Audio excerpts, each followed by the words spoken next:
What post you think I'm talking about if I'm talking about brotherly love? Jack. Yes. Mm-hmm. So Derrick Jaxn. So you reached out to this brother via social media, and it touched me. I mean, it really, really moved me because it showed the importance of brothers. And like Derrick has a reputation of bashing men, and you stood 10 toes down and talked about how that rubbed you the wrong way, but you also opened up your arms and said, hey, brother, if you want to just chop it up and talk, we all need restoration. What made you do that? You know, I don't know. I see things in people from time to time. And I saw something in him. I'm Derrick Jaxn, and welcome to the Dear Future Wifey podcast. Welcome to the Dear Future Wifey podcast. I'm your host, Derrick Jaxn. Now listen, can you please stop shacking up with us and hit that subscription button? Make a commitment and subscribe. Listen, today's episode is going to be pretty dope, man. I got my homie on the podcast today. I really like sitting down and breaking bread with my brethren.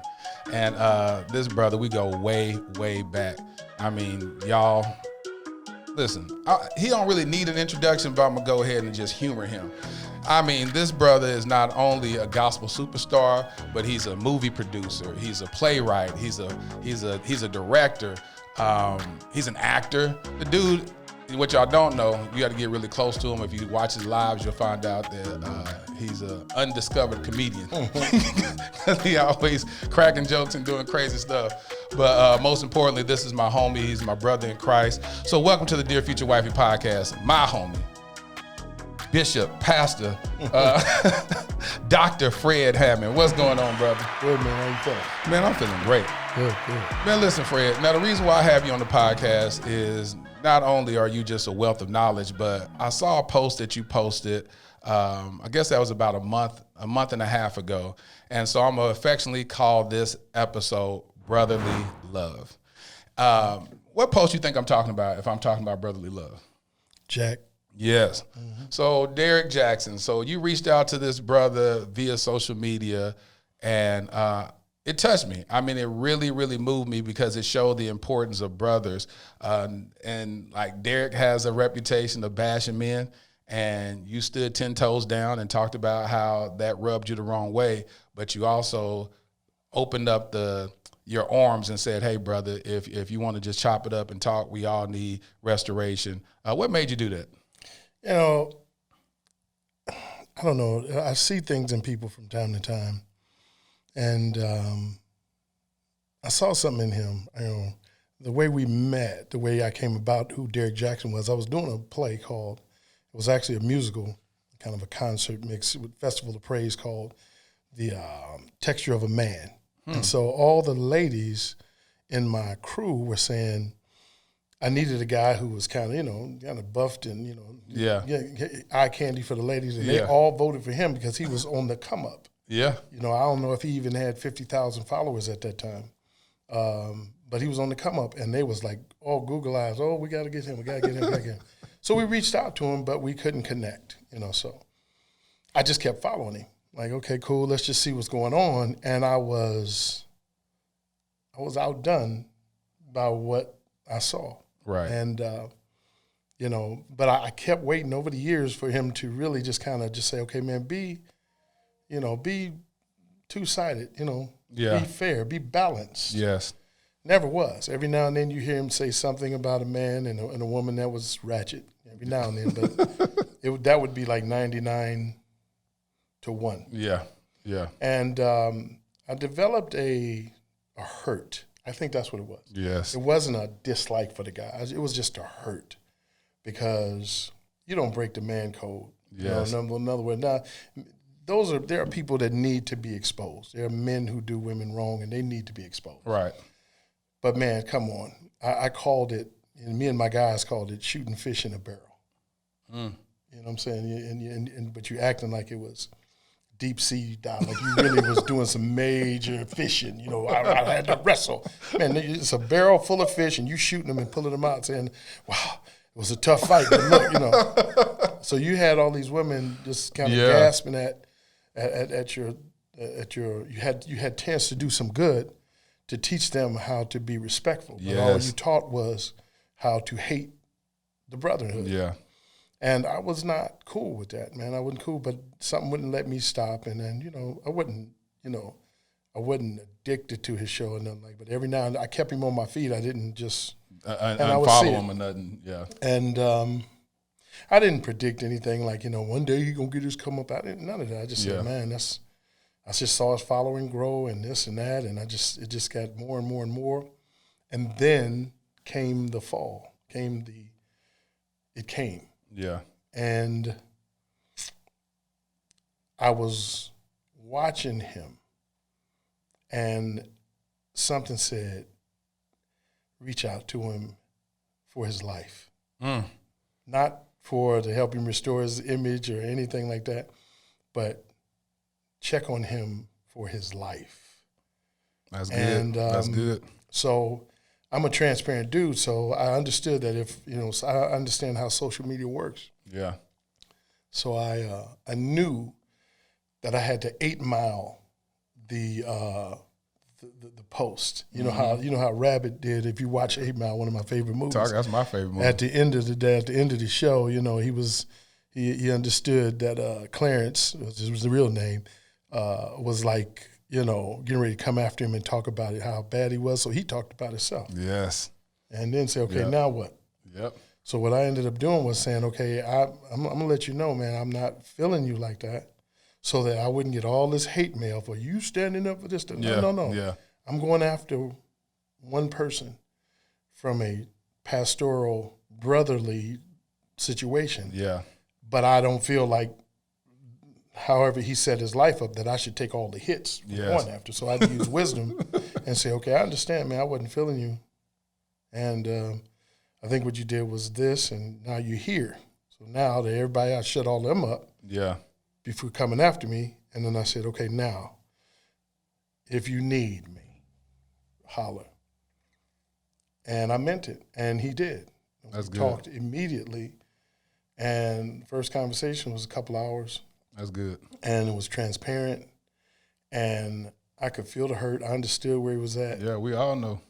But I also recognized there's a calling on his life. Yep. And maybe that's why God called me to talk go to see him. About him and just say, hey, man, listen, if you need, I can't condone that other stuff. And he was he wasn't trying to,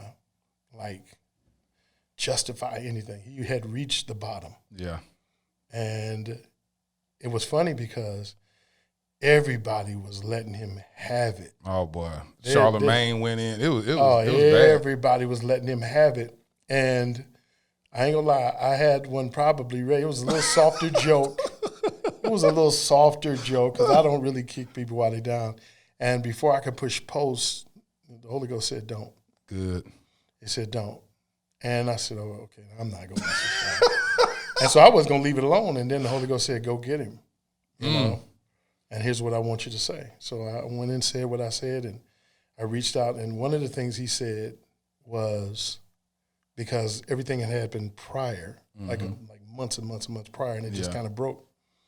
One of the things he said was, man, when I first saw the piece, and I first saw you, and the whole setup, I didn't know what to think because somebody said, watch it to the end.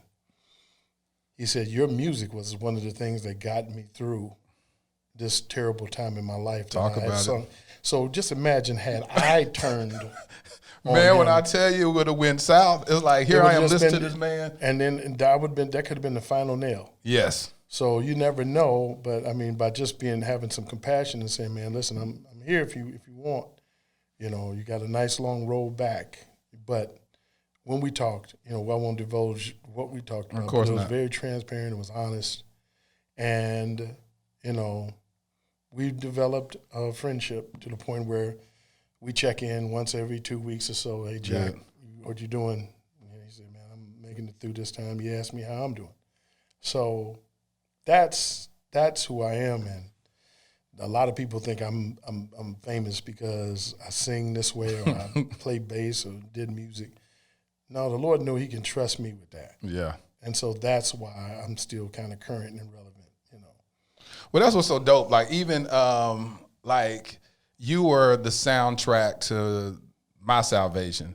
And so when I first came out of the streets toting pistols and all that stuff, and the Lord redeemed me at 18 years old, I would listen to your albums on the way going to my telemarketing job, and coming home from it. And when I was going through baby mama issues, I would listen to Fred Hammond all the time, and Spirit of David, and just drawn out of me. Like, all that was it was the soundtrack to my salvation. And so you've always played a very integral part in my life. And I remember my ex-wife, when my show went to Detroit, and I had 2 shows touring at the time. And so my show was in Detroit, and she called me. She was like, "You're going to be real upset." I said, "What happened?" "Fred Hammond came to the play today." And I was like, oh my God. When I say I was so upset, I was like, oh my God. And I said, "God, please let me meet this man again." I got to meet.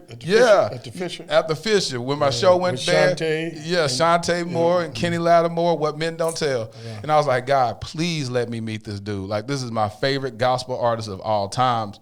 The other part that, and I shared this with you years ago, is that you remember when Dallas, Bishop David E. Martin used to do he used to do the big conferences. Yep. And then one time you were up there singing, and I was 19 years old. And back in those days, I used to worship God. Like, I run around the whole Coliseum. And one day I was up worshiping God, and I was running around.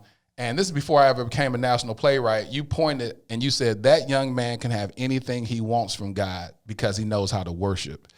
And when I say that stayed with me and lived with me at 19 years old, and then later on in that service, Bishop, he would preach this message called "The Proverb Must Cease." Never will forget it. And you were singing, and Bishop was preaching, and I was down at the front of the altar, and Bishop stretched his hand, towards the audience, and we were up worshiping, and I was at the front, and I literally floated off the ground about 6 to 8 inches. People around us was like, "What is going on?" My friend's mom was there, and they kept asking her, what's going on with this dude? Because I literally floated off the ground in worship, and I would never, ever forget that moment at 19. Mm-hmm. But you created an atmosphere of worship, and that's what God has always done in your life. And so I don't think it's just by happenstance that Derrick said that your music is what's been healing his heart to bring him into repentance. So how did that make you feel for him to actually say that? Man, I was glad. Doing what I do and being called, I'm kind of used to it. I still appreciate it, though. But you hear from men, though? I mean, I know you hear a lot from women, but you hear men talk about... Yeah. It's 50-50. I hear from just as many men as I do from women. When you look at the ratio of men to women who buy my record, 70% of women buy my record and 30% of men, but it's at least 50 to greater of the men who do buy it who let me know, because I've always tried to be like in the gospel space, image-wise, the guy that other guys want to hang out with. Yeah.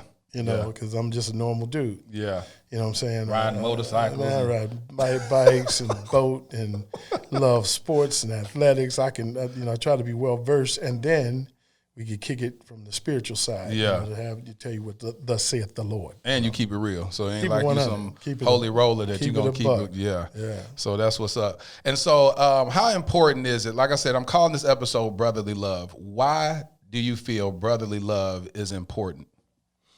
Well, that's the Bible. The Bible tells us that, behold how good and pleasant it is for brethren to dwell together in unity. And unity brings love. There it is. You can't be with somebody you don't love. There it is. And the Bible, Jesus said before he left, he said, "Love one another like I loved you. And I'm going to show you how I loved you." And he went to the cross. There it is. Love is the key. Love is the key to everything. So in this time, brothers got to kind of stick together. It's enough, outside hate to go on to deal with without brothers hating each other. But when people can kind of get over their isms and schisms and jealousies and petty stuff and realize there's space, enough space for everybody to kind of do whatever they do, I just believe in promoting that. I really do. One thing that I've always respected is you're not afraid to support another brother. Anytime I had shows that come through Dallas or whatnot, you'll participate. You ain't coming with, hey, you need to pay me to come do this. You need to pay me for that. You be like, man, I just want to come hang out. And that's one thing that I've always admired. And if I've never told you thank you enough, then I want to just thank you publicly for being that type of dude. For always just saying, hey, I just want to come out and hang out. And it's like you really enjoy being on the stage and acting and trying something new. And then when you did your first play, you know, I took it as a huge honor that you would call me to help co-direct that show with you. And like I said, you just always been a creative. And so what has made you that type of dude that is always open to support another brother? Oh, man, it's like, you know, partnerships, strategic partnerships is God's currency. Yeah, that's heavenly currency. Is partnerships and networking, and I've always liked, you know, doing that and supporting people and being a part of something. You know, especially when you see something that's really good and you can say, man, I like, you know, I'll hang out with you for a minute. Let's have fun. Yeah, let's do that. You know, but you know, it's just not, you know. I think too many people, like some people they figure support is just showing up at the play. Yeah. You know, or that you're going to get some sort of advantage if I come on and help people that buy tickets to your play. Right. You know, and then people, if I come on that night and then people say, hey, Fred Hammond was on that night, he said he's going to be back tomorrow. And I'm like, well, hold on a second. How much, you know. I've been blessed by giving. That's just a form of giving. There it is. You know, it's not just giving in tithe and offering. I've been blessed by giving to others. My other friend, J.D. Lawrence, same thing. Yep. You know, they asked me, would you come? And they said, you think you would do a cameo? And I said, yeah, let's have fun. As long as I ain't got to learn no big old part. You know. No, Fred, what y'all know, Fred will write his own part. Let me tell y'all this real quick. Fred would be like, listen, I'm finna write my own part in it. I ain't trying to memorize a whole lot of stuff. Let me write my character and tell you what I'm going to do in the show. But it will relate to the show. To the show. Yeah. Like I don't make another show inside somebody else's show.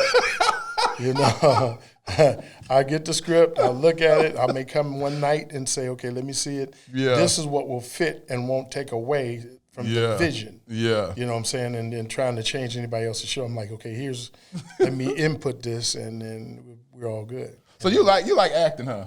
I do to a degree. Acting is hard though, man. When you really get into some real, but I do like acting. I love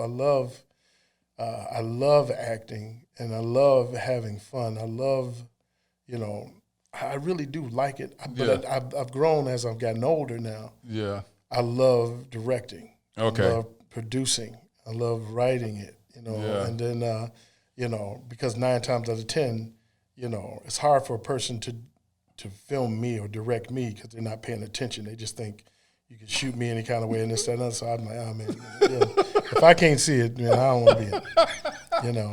But on stage, though, you know, I can be my alter self, you know, the creative self. I'm not an alter ego. It's creative. Yeah. I can tap into whoever I am trying to play, the character I'm trying to play, and, you know, to a degree, be goofy, be this, you know. There's certain things I can't play, certain roles I ain't going to be able to play. I tell people all the time, I'm not a real actor, so don't expect me to play that role. I'm not a real actor. I'm playing that. You masquerading as But I really have so much respect for actors who, like, really immerse themselves and help us go on that journey. Yeah. You know, so I do love it. So when you did, now this is something that really, really struck a chord with me. We were doing the Christmas Who Needs It. We were doing the film version, and your mom passed away, and you were working the next day. We had a scene that we were shooting in your office, and the next day I felt real, you know, like, should I show up? Should I tell him that he need to take a break, or what? You know, what is all that about? What makes you that guy that is I'm going to say borderline. You're a workaholic. But how were you dealing with the passing of your mom but working the next day? I'm not really a workaholic because I can go to bed. Like, no, I can go to bed. I can go home and I can go to bed. But I am what my mother taught me and my brothers to be responsible.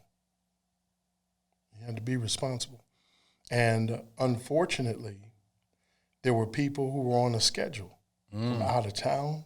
Oh. There were people, there were DPs and lighting and editors. And, man, we had a crew of, we probably had a crew of 30 people. Yeah, it was about 30-something. And to go off one day would throw everything off. It'd throw the money off. It throws everything off. And so my mother taught us, she taught us boys. She's like, you do what you got to do. So the day of the funeral, we took off and the family came through. But the next day we had to shoot. And but that's a testament to Mildred Hammond, handle your business. Handle your business. But I mean, listen, if I don't really have nothing to do, I can chill like a mother.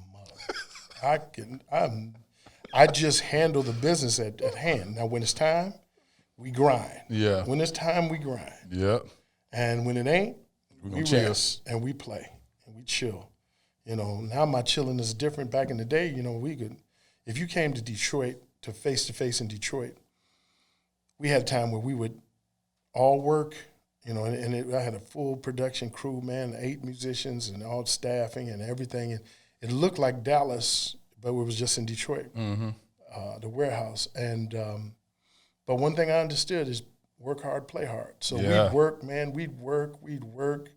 We'd be writing songs, pulling up stuff, man. We'd be moving around that office, and then one of them days, about 4 o'clock, we say, "Hey, man, shut it down. What is we doing today? Are we jet skiing? Yeah, you love them jet skis. Are we motorcycling? Yeah. Or are we four-wheeling?" Because you got to have a time. I didn't understand because I loved music so much back in the 90s, and we were starting to take off, and I had my own studio, and I loved the producing of it, that I burnt out on it. I did it for so hard that I didn't like it anymore because it was my hobby and my work. And I literally burnt out on music, and I didn't understand what was going on. And finally, I went to some counseling, and and he was like, "You got to have an outlet." So one day, I just I was probably right on the edge of a emotional event. That's what I'll call it. Nervous breakdown. Trying to say the nice way. Emotional event. I took my family to my wife at the time. I took her to Florida with my daughter, and I took her sister and her daughter so that she can have somebody, because I'm not going to do anything. So we went for about 10 days, and I went to Orlando, and I never forget, I was so, I couldn't even take talking, and they was just going at it. I bought a big suite so that they can stay in, and everybody can just have their ball, and I couldn't even take talking. I was dealing with some stuff, and I was like, man, I was on the edge. And the enemy was talking and said, man, I'm going to get you. I'm going to get you. Your fall is going to be great. I'm going to get you. And so I went out and I sat by the pool, and then one day it was so bad, I said, I think I'm going to just go to the Bahamas by myself. Y'all stay here. I'm going to go where I can be really, really quiet and really still. I don't want to answer no questions. I don't want to do anything. And I sat by the pool one day for 2 days, 8 hours a day, just sat by the pool. By yourself? Slept by myself in Florida. And about the 4th day in, I started being able to be in public with people. So her brother Keith was there, and Mark Sharona, good friend Bishop Mark Sharona was there. And people was trying to get me to come out and do music. I said, I don't want to do no music. I don't want to come, I don't want to do nothing. And so we went to Universal. And so when I had Keith around, Keith, his wife, Kiki, Anthony, and all the family was around, it was healing to me. And I could let myself down. They were like, cool, just do this. So we were walking around Universal, and I was enjoying the rides, but I didn't have much to say because I was really on the edge. And then one day they were like, man, we want to go back on, some Back to the Future, and we want to go back to this and this, that, and the other. And I said, I need to sit down. And I said, there was this big old pond, real long pond, about the size of the pond next to my crib. And it was just beautiful. And I said, I'm just going to sit right here. I'm going to sit right here. Y'all do as much as y'all want. I don't care. Y'all can take 4 hours. I won't move. I promise you. I won't eat. I just want to sit by the water. And when I sat by the water, it was calming. And then the next thing, and I didn't know this, and then I did some research later on, but next thing I know, people start gathering around, and everybody was standing by the water. And I was like, the next thing I know, it was like a barn at the end of the pond, and out of it shot a jet ski off the top. Dang. Boom, and hit the water. And then these boats came out from the bottom, and they were shooting. They were putting on this show, and the boats, the jet ski was moving around. And I was like, man, I was like, man, this is dope, man. This is this, that, and other. And I was like, I want to do that. I want a jet ski. That looks fun to me. Yeah. And I went home, and I bought 2 jet skis. And I took them to the lake every day. Me and my boy, Big Kev, we get on them, go to the lake, and we would just jet ski. And my life started coming back. That's good. I saw Cirque du Soleil, and I saw that. I went to Cirque du Soleil as well, like that next night, and I saw something so amazing I couldn't even explain it. And so I went. I was just getting by the lake, and I would just go every day. I'd just take off, and we gonna go to the lake. And then I bought a little boat, and then I'd just be on the water, man, 3-4 hours till it's dark, hitching it up every night. Then I asked a marine biologist, because I bought a bigger boat, I said, every time I come to the water, man, I feel different. He said, man, there are electromagnetic waves in the water in a large body of water. That's what happens. He says, what makes you think from the moon to the earth that something is so strong enough that it'll push the tide in and it'll pull the ocean back? And you're just a speck. It's pulling a large body of water. You're a speck. So them magnetic waves pull all of that negativity out of you. That's why you love being by the water and just sitting. You can just go and sit. That's why anybody, you can go and sit and check out. Everybody say that. You can go and check it out. You don't understand, but they don't understand between the sun, between the moon, and between the water, it's always, there's a transfer. This is what God's got. It's a transfer in and out. And it just pulls that stuff out of you. So that's kind of why, it's just calming. And I learned it. So then I became a boater and a jet skier. And so we would just find out what to do. Hey, man, what we doing tonight? But then we would work. We put our records out, make our music, we would rehearse, do tours. But then we'd go have fun. We'd get on them bikes and them ATVs. And we go out and get dirty. We'd ride for 7 hours up these mountains and all this stuff, almost getting killed. Just like, just crazy stuff. So. That's a whole different perspective. That gave me a different perspective on baptism. That being in the water, that even from a scientific standpoint, the power of that, where Jesus would baptize them in the ocean and stuff. It's like, wow. Because when you sit by an ocean, it is very calming. It is very relaxing. And, thank you for that perspective. Yeah, man, that's why I love the water. I haven't been around. I just refurbed my boat, and it should be going back in the water in a month or so. Oh, we're going. And I invited myself. All right. It's like, what we doing? You're right by my house now. But it's different down here, so I had to wait. All of that, stuff, the political stuff that was going on. And, ain't a bunch of black people down in my boat. I'm like, man, I'm gonna wait before I go down there. Why you say that? I'm gonna wait before I go down there. Why you gonna wait for it? Because at the end of the day, I'd be like, you hear somebody call out, Trump, and I'll be like, okay, man, listen, I'm just trying to have a boat. I'm just trying to live. Just sit here and put my toes in the water. I don't feel like fighting you today. And so I had to wait. In Detroit, we were part of the biggest black boating community in the country. Oh, really? The place I used to, Harbor Hill, and Irma Henderson, who was a famous councilman, and it was just a row of them. So it was probably 1,000 boaters, 90% black. Dang. And everybody, it was like when you step through them gates, it was like stepping back in time. Everybody is barbecuing. Everybody's taking care of each other. Everybody's looking after each other's boat. You don't got to worry about nothing. It was just like a throwback in time. It was like a block party, family reunion every time. So when I come down there, people would come and they knew, I was divorced at the time. They'd be like, bringing me food and say, make sure you eat this and got this. And they stock my boat. I come back, my boat is all stocked up. And they wasn't just doing it for me because I was Fred. They stock each other's boat. That's they come in and say, man, I bought some stuff this time. I know you like this. And they would go get this. So I would bring stuff and say, man, y'all can.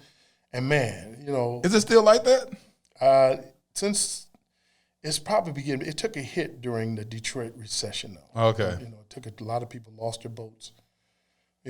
because them black folks they spent some money on some boats. They spent $150,000, $200,000. Dang. Because they was taking out mortgages and God, they would take trips, man, and all these boats, 50, 60 boats would travel up the Detroit River all the way out to Lake, wherever the lake is that goes straight to Cleveland. And then they meet up with other black boaters, man. There's 300, 400, 500 of them all linked off. And, man, they just had a wonderful time. I never got a chance to take a trip because every time they took one, I was on tour. Yeah. But when they came back, man, it was like I loved going down there, man. Music was playing. They had a band playing, and it's probably, like I said, 200 boats in the marina.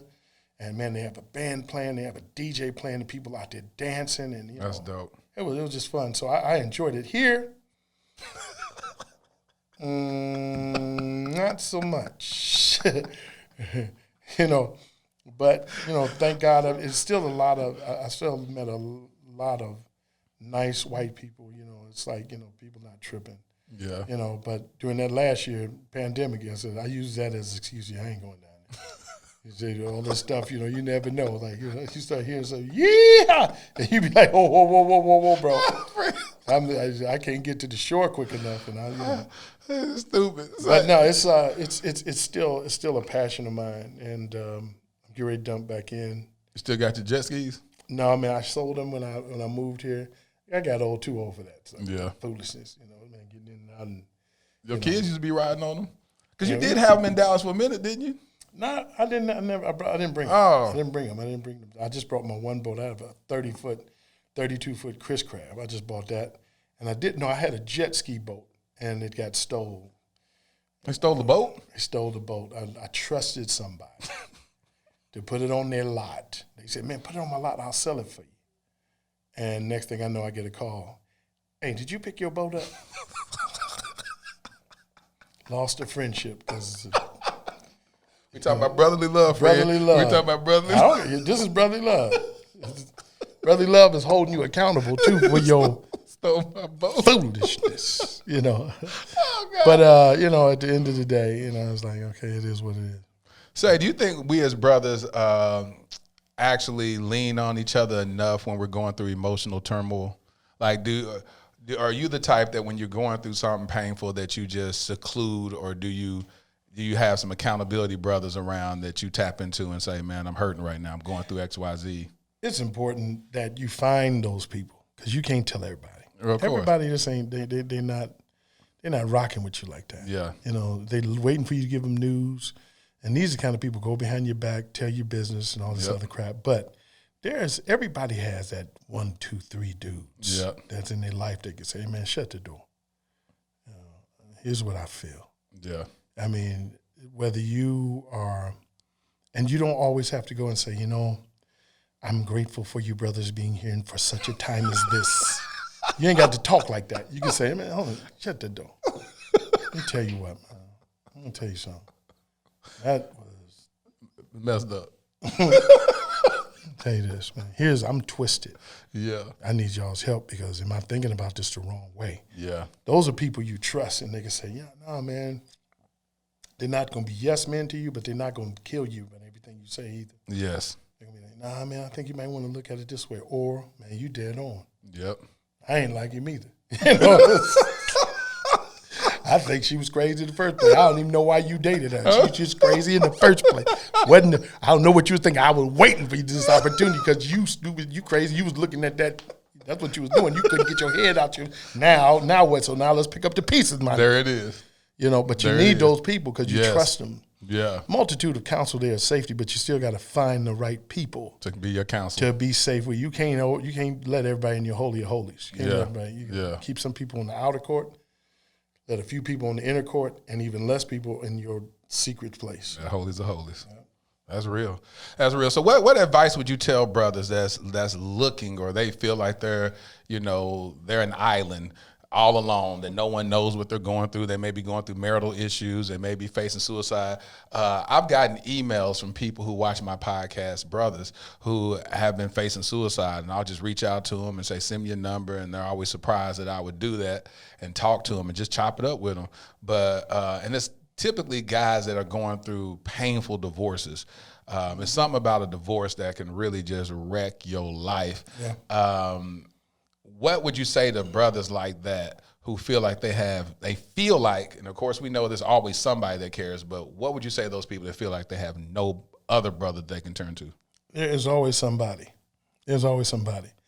You just have to be willing to be transparent. You're at a point, and you're drowning. Yeah. And when you're drowning, do you care who throws you a life raft? Who throws you a life preserver? You care? You what you gonna do? You're gonna walk away from it and just still try to struggle and you can't swim? At some point in time, you gotta ask God and you gotta trust people, and be wise about who you can trust. But talk. The enemy wants you to be quiet. Because at that time, the enemy has got you like hyenas or lions find that one hurt wildebeest that's all by itself, and they cut them off from the rest of the pack. And the enemy wants to cut you off for the rest of the pack. It says he walks around as a roaring lion, seeking whom he may devour. So the pride of lion will cut you off from the pride, but the enemy can be defeated because there's always somebody that'll help you. And just be willing just find that one person. You got that one person. You know what it is. If you don't open up to them, then you are one of them in one of them situations. That could be, you could be a casualty. What are some projects that you're working on right now? I know you always got a lot of irons in the fire. What you got going on these days? Man, I'm gonna be honest with you. If it was up to me, if I had them like if I was deep in the millions, yeah. I wouldn't do one thing. You just sit up by the lake and just stare at the water? We'd have a house on the lake or somewhere. I'd sit there and I wouldn't have a beard real long and I wouldn't talk to nobody. We'd just be a hermit. And I wouldn't even care. But you're too creative to do that. You couldn't do that. Unfortunately, you got to still pay the mortgage. Yeah. So, this pandemic was rough, but God is still giving me great ideas. So now I'm working on a live album that I'm going to do on social media and give it away for free. What? Mm-hmm. Brand new music, and I'm going to give it away for free. Let people see it. I'm getting ready to shoot it. And bless people with it. You're going to give it away like what? You're going to put it on YouTube or? Put it on all of it. And just you just drop, here it is. There's brand new music. You're going to hear it. It's going to be mixed, done, and it's going to be given away. And I've tried everything else. I've tried the album itself will have about maybe 10, 12 songs on it, but I'm going to let people in on about 8 of them, and it's going to be a worship service. And at the end of the day, I heard the Holy Ghost again say, it was funny because when the pandemic hit this time last year, so much money walked away. Mm-hmm. Very first day that they said, okay, churches are going to be closed for the next 3 months. $75,000 walked out of my economy that day. And I buckled over. Oh, my God. I was trying to finish up a film, and I was trying to do all this other stuff. And then every day it compounded. Money just left. Dates just closed, that and the other. And then they were talking about the rest of the year. And I didn't know how I was going to make it. And then the Holy Ghost said, now, I want you to do a concert for free. You're like, God, don't you know I just lost all this money? Like, this don't add up.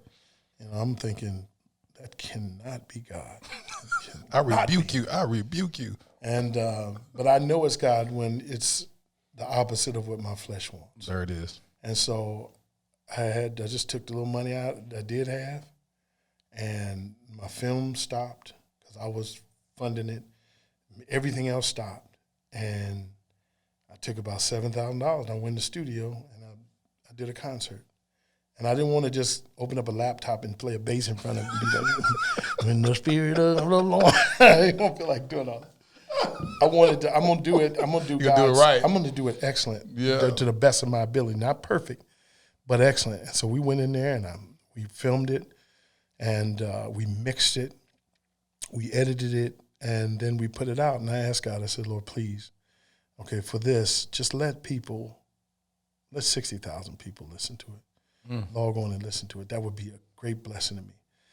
I said, I hope you don't mind. I'm gonna get a little pushy. You said, ask. I said, if you don't mind, could you let 100,000? That would be good. But I ain't pushing it, but at least 60.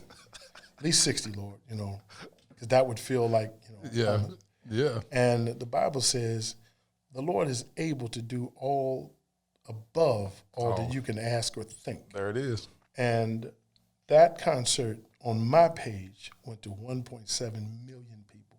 God, dog. And people were crying out, and I was watching them watch it because I pre-did it, and people's comments were going, I need blah, blah, blah, blah, blah, blah, blah.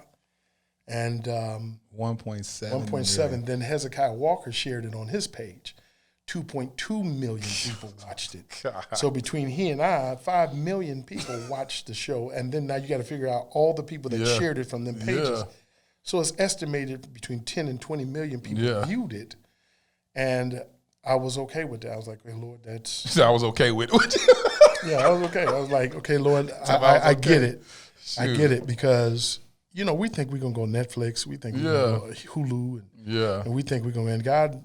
with me, has always used a different route. So I'm like, if this is it, then this is what it is. So even with my all my hard drives and everything I have on it, and my choir project came to a halt. I couldn't finish it. And the choir, yeah. And all of that kind of stuff. It's you look at it and you could curse it, and you could say rah, rah, rah, rah, rah. Or you could say, okay, Lord, what did you have me do that for? And he said, no, I want you to go ahead and give it away. And I'm like,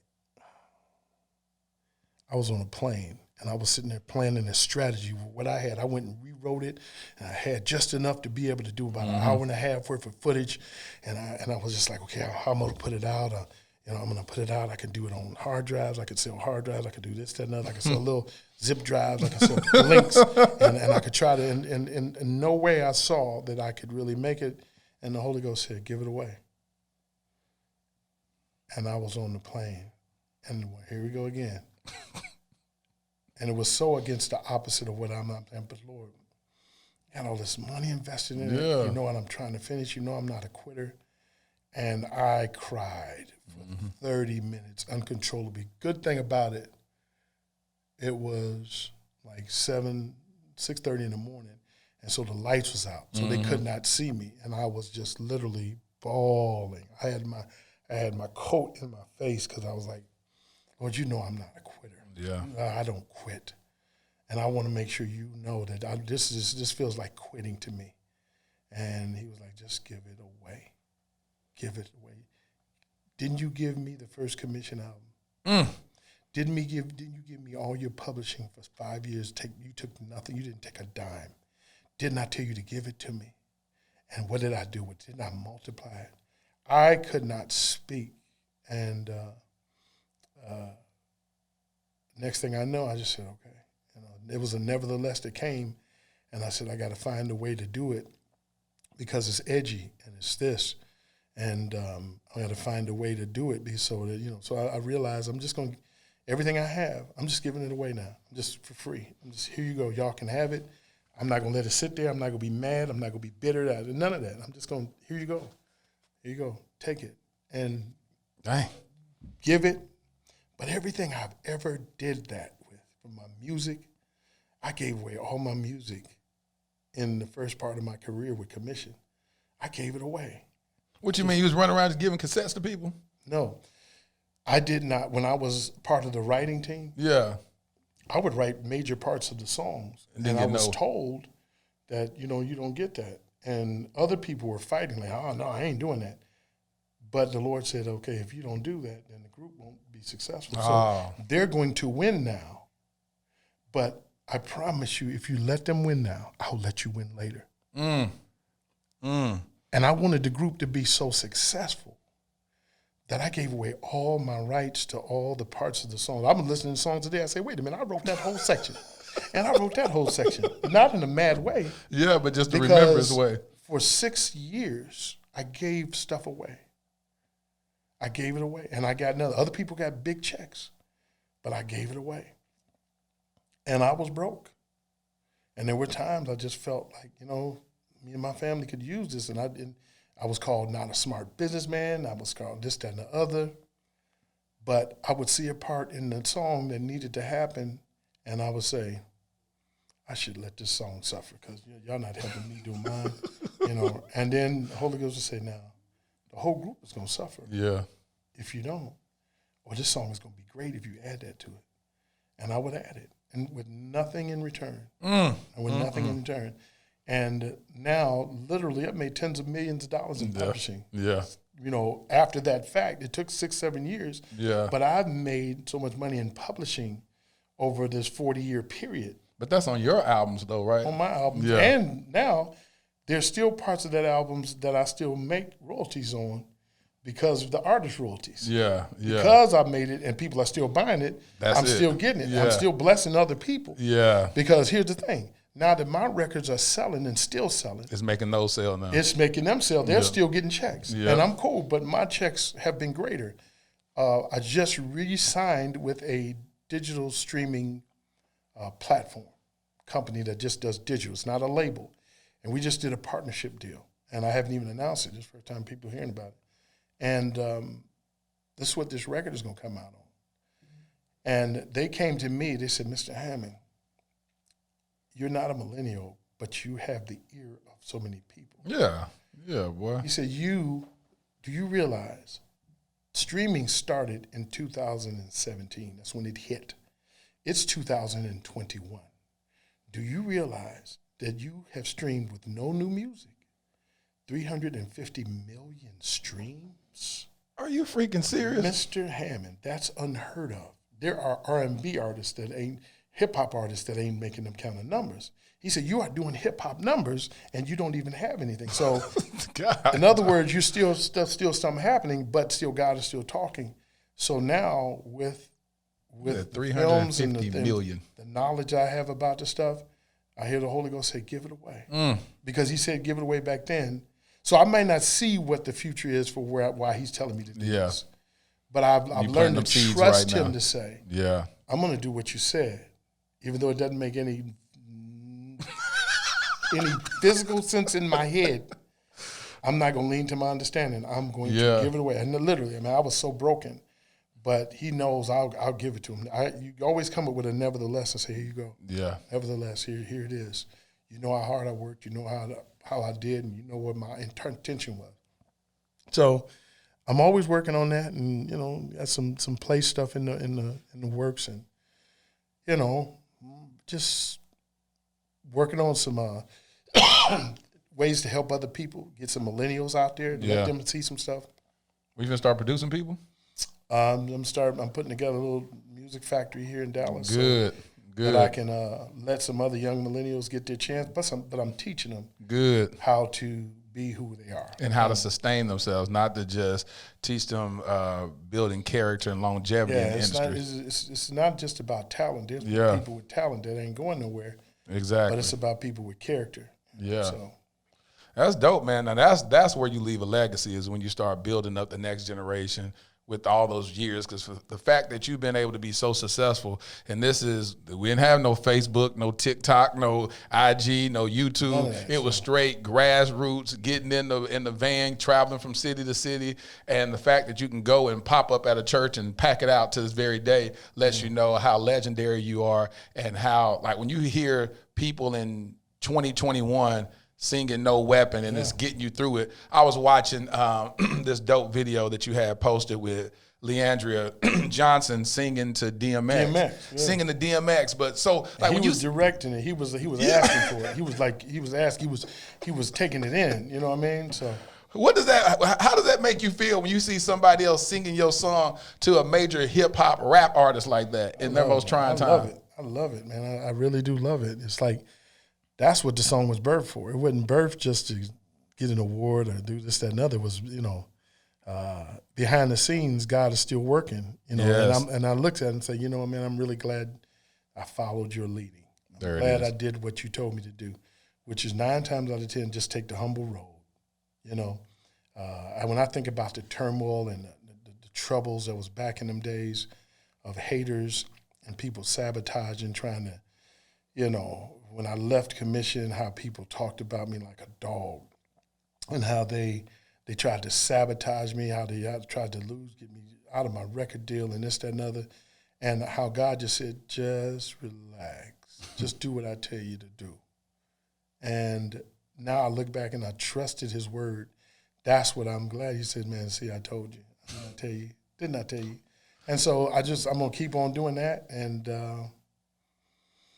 And hopefully, it just gets better from here. So, I get calls from all these different people, different rap artists and young producers that like, can I just do a track for you? Yeah. It's on my bucket list. People told me that. They said, man, you are on my bucket list. I want to work with you. That's good. Before we die. And I'm like, well, man, let's keep it popping. Let me ask you this real quick. And I've never even heard the story about behind No Weapon. Where'd that song come from? It was out of Detroit in a service. Wayne T. Jackson, Great Faith Ministries in Detroit, and he was prophesying. They would have these churches, and I had learned the song of the Lord at Dunamis Outreach Church, and I learned how to sing the song of the Lord, like tap into the Spirit, hear what this Lord is saying. And if people don't know what the song of the Lord of, it's like what rappers do when they do a freestyle. Yeah. They just sit there and they just talk. Well, the song of the Lord is singing freestyle. Like you sing whatever the spirit of that moment and your creativity, you just start singing. And it was after church, after he preached like a David Martin, after he started preaching, he started prophesying. So he's like, okay, cool. And he was walking up the aisle and he stopped. He said to his sister, he said, sister, the Lord have told me to tell you that he is restoring all the years that the cankerworm, the moth have eaten, and the thieves that stole from you are going to be restored 100-fold. You catch a thief, he must return 7-fold, 10-fold. And one of my little guys was on the organ, and he was just playing the melody. And I was like, and I knew in a second he's going to turn to me and say, basically, take it away. And I waited, and I heard what he said to the young lady. And when he said it, the church went up, and it was just all in arms, and everybody was just glorifying God. And then the scripture in Isaiah came, no weapon formed against me shall prosper. And then I put a little hood on it. It won't work. I'm always be hood. I'm always going, God will do what he said he would do. Stand by his word. He will come through. And we sang that song for a year before anybody ever heard it in the church. And whenever we sang it, it was amazing. So you sang it for a year? We sang it for about a year. So what? I'd recorded it. Yeah, we just was singing it at our church, And then I said, man, I'm gonna take it out and then put it on Spirit of David. Yes. And then when we put it on Spirit of David, it just went. Fred, let me tell you something. That doggone album. Yeah, that's one of my favorites.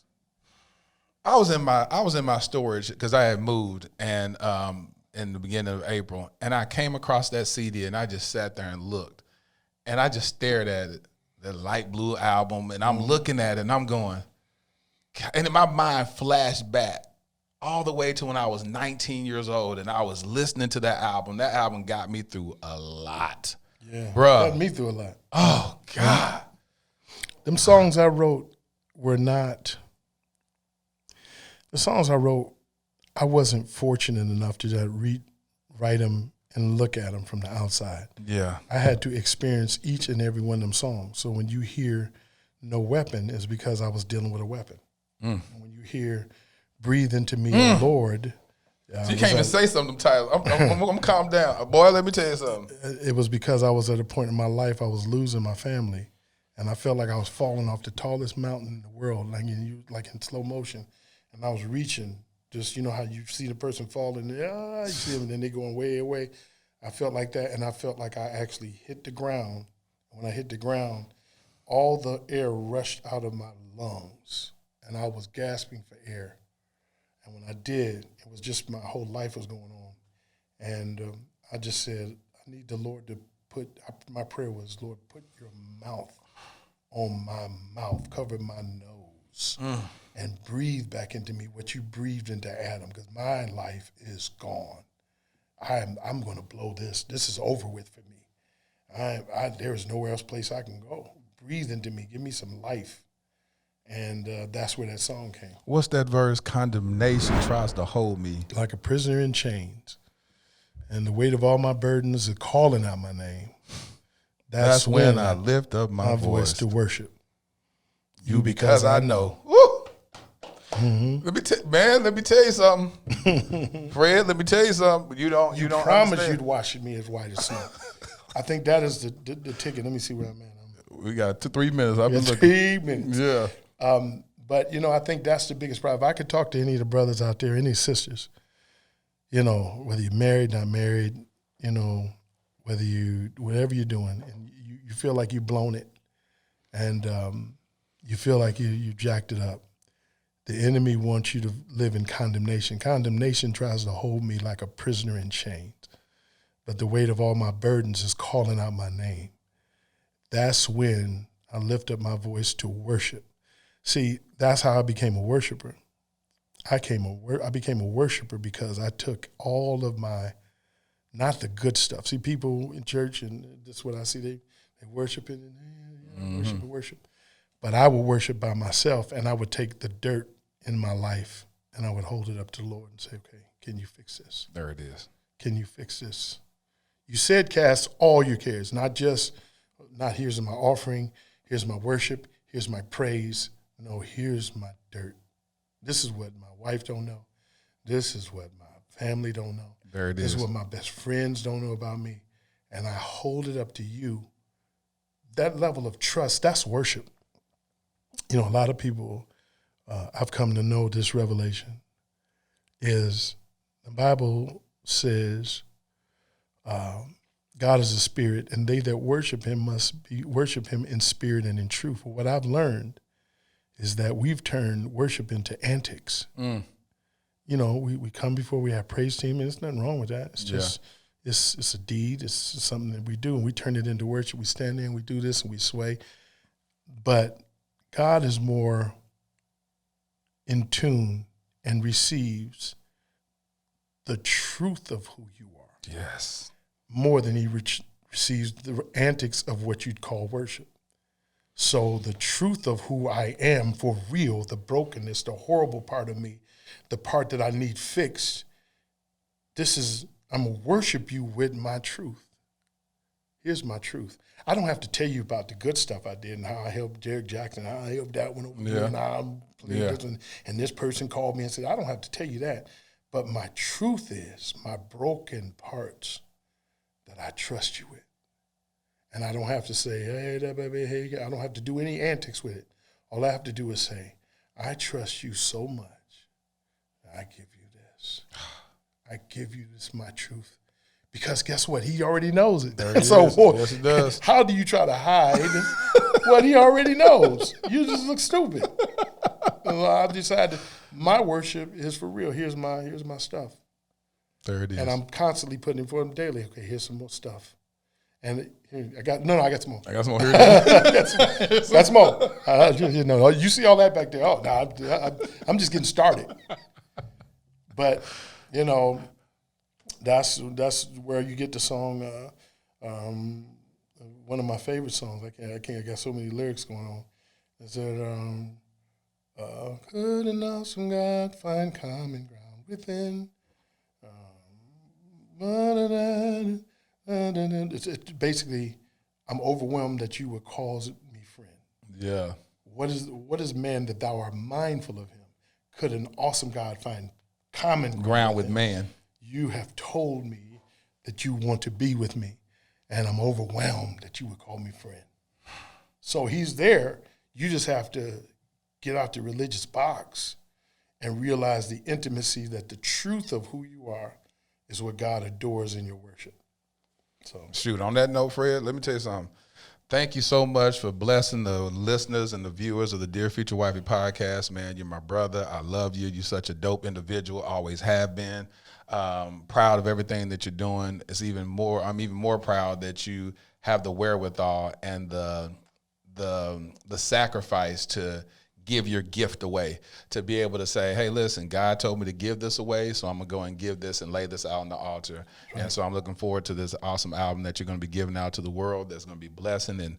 And I mean, people have gone through so much during the pandemic, lost a lot of loved ones. Tell me about it. You've been through some things with COVID too, and God. COVID, lost family and friends, and just did it, man. I mean, put the building in forbearance, and but God was faithful. He was just faithful to say, you know what, I got you. But he is going to put you in a position that you're going to have to trust him. He is going to put you. You got to trust him, and your faith will be tested. And so I owe him everything. So if he says give it away, I'm giving it away. If he says Tyler's never going to call you, so be it. Yeah. Hulu is never going to call you. And one last final thing, though. I did a little bitty play in my garage. It was a virtual play called Surviving Williams. And he did let me put that on the shelf for $20 and people can go virtually view it. And I did a COVID episode. And it wasn't as funny as the first one, so it didn't make the money back. I lost money on it.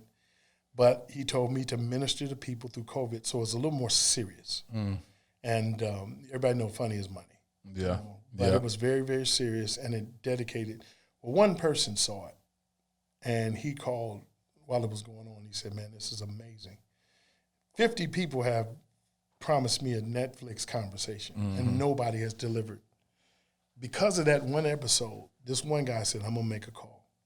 5 days later, I was on the phone 20 minutes with a Netflix exec saying, okay, I want to sit down and talk to you about developing some things. Good. So I got in the room from one just being obedient. There it is. But at the end of the day, there's still no promise in that. Yeah. But God always gives you that closer. glimmer and that glimmer of hope to say, just do what I tell you to do. There it is. And rock with those who rock, and don't be tripped. Don't become bitter. Don't become messed up. Forgive and keep it pushing. That's how you move. Armani, I want you to hear that because I know in your generation, as young as you are, you trying to make your YouTube channel pop off and you feel like it's not popping off as quick as you want it to and you want to give up. Here's a man that's a legend in the game. I'm talking about legend in the game, letting you know that for the next level that he wants, stuff just don't happen just because you want it. He has the followers, he has the credentials, he has the talent. It just happen. And if you're arrogant, man, you're prideful, you'll get hurt. Yeah. From disappointment and shame and this, and you feel like you deserve anything. I heard Robert Downey Jr. say something on when it was Jay Leno, and he had just got the role of Iron Man. And he said, Leno asked him, he said, so man, you've been gone for quite a while, and you kind of disappeared from the scene, and you seem like you couldn't buy a role. And Robert said, yeah, that's true. He said, but there's one thing I've learned. For those of us that had the limelight, and then you're hearing everybody saying, you lost it, you don't have it anymore, and you're not getting the calls, and you're not getting what you think. And you see other people moving in, and they're taking over the roles, and you're left to figure it out. If you're humble enough to get at the end of the line, you will find yourself after a while at the front of the line again. There it is. And that's key. And so look at what I did. I gave away. I didn't even have the money to do that concert. Yeah. And then from that concert, I did like 6 more. But God sustained, because pastors would say, can I buy one of those songs? You sure was. Yeah, you was doing those virtual. Cool. It's like, well, can I buy that song from there? And so God sustained me by giving it away for free. He sustained us to make it through the pandemic when buildings on our road was shutting down. Yeah. But look what happened. I gave it away. I started with 1.2 million people. Mm-hmm. This year now, I have 2.2 million people. How many people is that in gross of just, is that 1 million people? Yeah, it's 1 million. 1 million people. In the pandemic. Giving it away. So you gotta, I ain't gonna know, I don't know what to tell you. I don't know what to tell you. Give it away. You can't beat God given. That's what they say. Do the best you can and work that social media and stop worrying about what you don't got. Yes. Use what you got. There it is.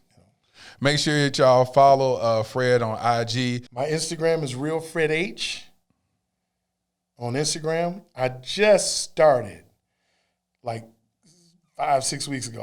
I'm late to the party. I just started TikTok.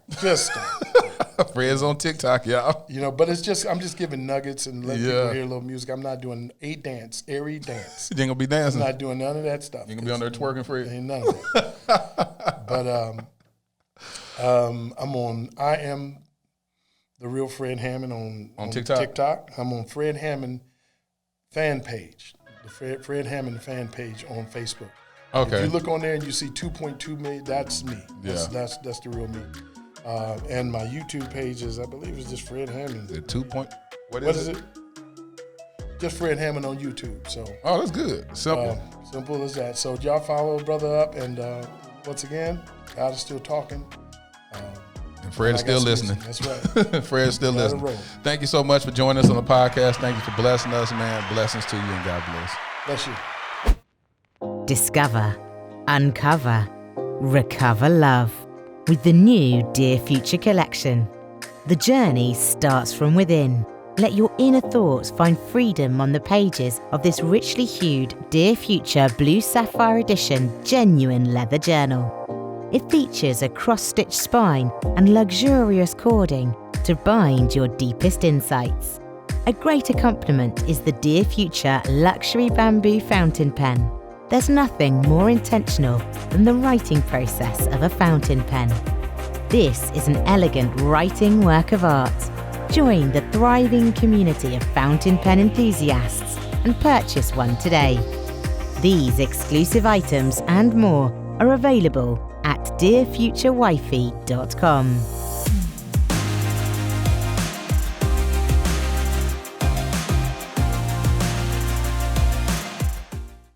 Man, you can imagine how happy I was to have my boy Fred Hammond on the podcast today.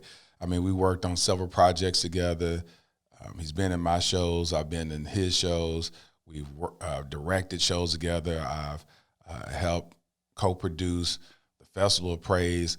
And just to be able to call this brother a friend is very humbling to me because, like I said, his music has gotten me through so much. Worship is my saving grace. When I go through some of the most trying times, I don't go turn on my favorite R&B song. I don't go turn on my favorite classical song. I turn on worship to take me to the throne room of God. And so you'll hear some references in this letter to my dear future wifey, some Fred Hammond song references, and those that are Fred Hammond fans will pick up on it. Dear future wifey, are you a worshiper? Worship is not only the highest form of intimacy with my Lord and Savior, it's the most intimate connection we'll experience. Can we worship together? Can we strip down before the Lord and shed our weighted garments of insecurities, hurts, frustrations, and fears? Are you vulnerable enough to allow tangible tears to roll down your cheek while singing to an intangible God? Please note, I am all that I am because of my submission to worship. I've healed my mind through worship. Worship is a balm to my soul. Worship has been the soundtrack of my salvation. Don't be alarmed if you see me laying on the floor weeping and speaking in a language you can't translate. Join me. Let's bombard the gates of hell together. Jesus, be a fence around us because you are the living word. We're blessed because no weapon formed against us will prosper. I will trust in the name of the Lord. Give me a clean heart and then breathe into me, O Lord, so my heart is pure before you. Always. Your future hubby. Thank you for listening to the Dear Future Wifey podcast. Remember, be lit, live intentionally and transparently, and don't stop loving. Make sure to subscribe to our Dear Future Wifey YouTube channel. We're available on Apple Podcasts, Google Podcasts, Spotify, and Stitcher. We welcome your support. Simply share our podcast with your friends and family.